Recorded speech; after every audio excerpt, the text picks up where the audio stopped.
Yo, what's up guys, I'm Charis and welcome to a new video. Today I'm going to be showing you how you can kill bandos in under 10 seconds. Just keep in mind, you need a lot of practice to get good at this method. It's really hard and there's a lot to it, so it's really easy to forget something. So even if you can't get it the first or second or third try, just keep getting it and you'll eventually be getting 6, 7, 8 second kills. This method does require adrenaline pot, so you can't get every kill under 10 seconds, but it's around every third kill that you can get, and that'll increase your kills per hour by a lot. Once you master this method and you get really good at it, you'll be able to get 80 or maybe even 85 kills per hour. Just a quick disclaimer, this is the fastest kills that you can get with melee, not the fastest kills that you can get at bandos. Doing mage can get you faster kills, but this is a melee guide, so let's stick to that. Anyways, enough talking, let's get into the guide.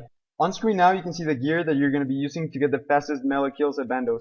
The ring you can upgrade to a Surgeon's Asylum's ring, but I don't have that, so I'm just using a first stage ring. And the cape, you can use a completion cape, which has a better damage output. You can get good kills with lower tier gear, but this is the absolute best DPS gear in game for melee, so that's what I'm going to be using for the guide. I'm using a Penance aura to restore my prayer, because there's really no good melee aura in the game, and I'm using a Supreme Screenshot of attack, just to boost my attack a little bit more. It barely makes a difference, but when you're going for really fast kills, anything helps.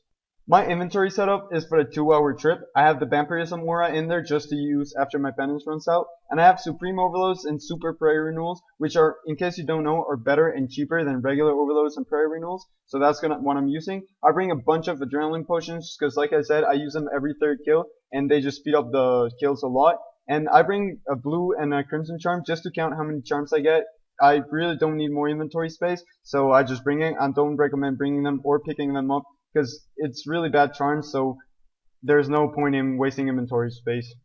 The ring in my inventory is a Ring of Vigor. You get it from the Dungeoneering reward shop, and what it does, it lets you keep 10% of your adrenaline after using an ultimate ability, and it's not needed at all. It just gives you more time, and if you're not good at the method and you're still practicing, it's really gonna help you out. I am going to be showing you how to do kills with and without the Ring of Vigor, so don't worry if you don't have this ring. And finally, my pack is half filled with super restores just so that I have them there when my penance aura runs out, and a bunch of food which I don't really use but it's nice to have just in case.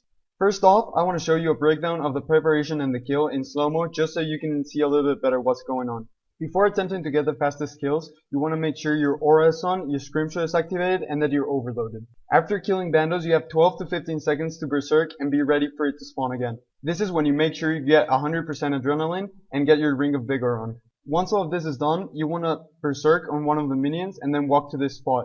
While you're doing this, you want to use Freedom, Anticipate, and Provoke to get your adrenaline up, as well as sip one of your adrenaline potions. Also, make sure you switch back to your regular ring and then walk to this spot. The reason why I'm telling you to walk to these specific spots is because you're going to be facing bandos when it spawns and you're not going to lose any time. Once you're in this spot, you want to spam click the ground and use as many combat abilities as you need to get your adrenaline over 65%.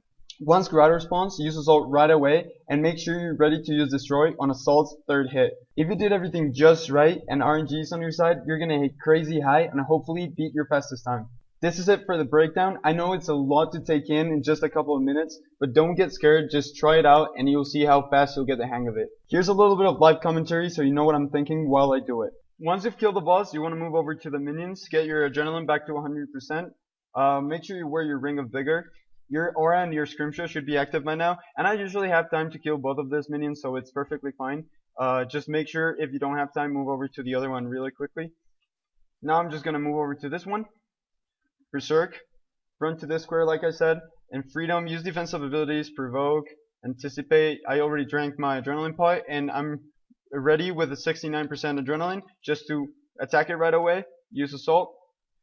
Pretty shitty hits right here. Now Destroy, and those aren't too bad, but it's not good enough. That was probably it was still 9 seconds, so it was good enough, but not perfect. Now I'm just want to show you a kill without the Ring of Vigor because it goes a little bit differently. But as always, kill the boss and now you have a little bit of time to kill the minions. If you don't think you have time to kill the minions, just ignore them. They're not gonna mess you up or anything. So I'm ready to berserk. I'm gonna walk over here and then just berserk. And then use Provoke on the minion and then move, because you're really going to need to do that when you're not using the Ring of Vigor because of that 10% adrenaline. Make sure you're facing bandos when it spawns. I got 68% adrenaline, so that's good enough. Now it's spawned, I used Assault on it, and as always, on the third hit, you're going to use Destroy. Now you just have to hope to get lucky with the hits. That was a pretty good kill, I'd say.